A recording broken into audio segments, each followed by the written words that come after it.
Hey students, it's Wednesday, April 7th.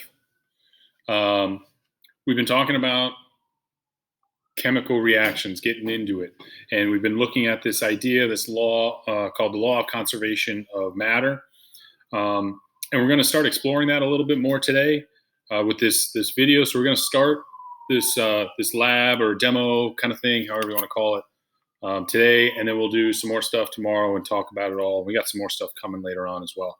But what you're going to do, or what you're going to see here to start, is a reaction between two things. We're going to have copper chloride and aluminum. Okay, so what I have right here is a little baggie, and in that baggie is a little pipette. Okay, a pipette is just one of these things, just a little plastic thing. It's used to draw up some liquid, and then it can discharge the liquid. And so I have that in this blue thing here, or in this, I have some of that copper chloride there, in there. And then I got a piece of foil. All right, it's aluminum foil like you might have at home. Okay, and I have it in this baggie. The baggie is sealed close, or sealed tightly. What we got to do before, though, is I want to take the mass of it before we do anything, because that's really what we're looking at. We're trying to determine if matter is being conserved, if we are following this law. We're trying to prove that everything we start with, we're ending with. So in that top box that says mass before mixing, we're going to write that down. Let's see if it's going to change at all for us, or if it's set. The mass, 8.7 grams. So in that top box, the mass of the whole thing, 8.7 grams. 8.7 grams in that top box. All right. So what I'm going to do is leaving all this in the bag. I'm not taking anything out. I'm not opening it, because I want everything in there to stay in there. I'm going to pull this pipette up so that I can discharge the liquid from inside. And you need to watch for any reaction, any change to occur. All right, so we'll start that.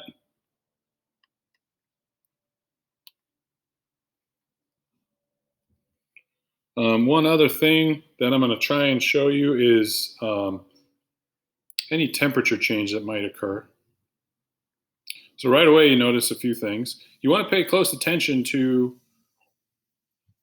how things look afterward.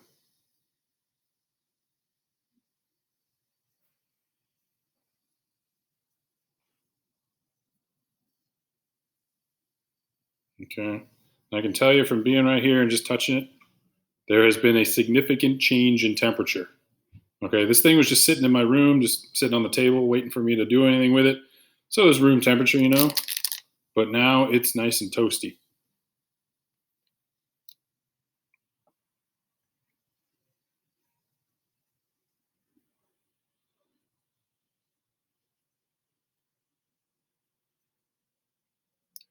Notice the liquid. Is the liquid still the same color?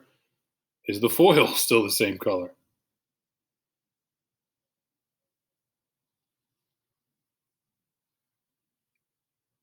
All right, let me grab my thermometer, see if I can give you a little temperature reading.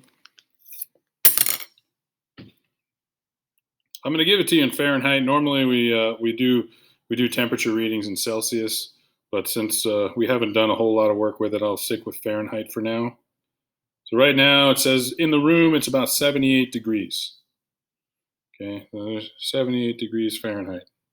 Okay, but what I'll do is I'll see if I can get the temperature probe to give me a little bit of a temperature change, and it's going up all right, up over 100, over 110, and still going,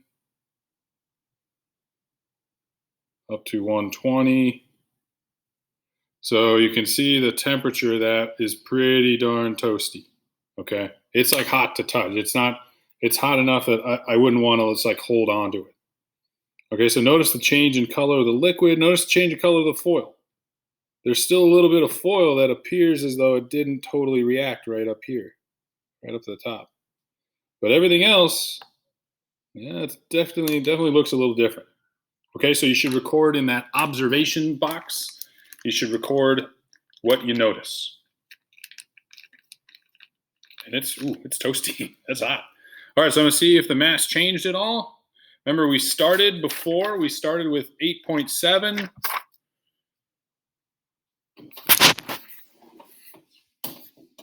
There it is. So 8.7 still.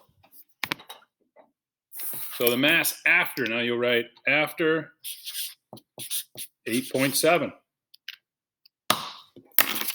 So the mass after mixing, 8.7 grams. All right. So we performed this reaction. Everything that was in there remained in there.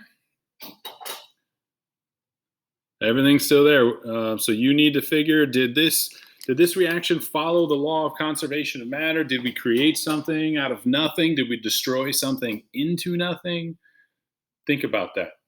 All right. And answer that question down there on the bottom.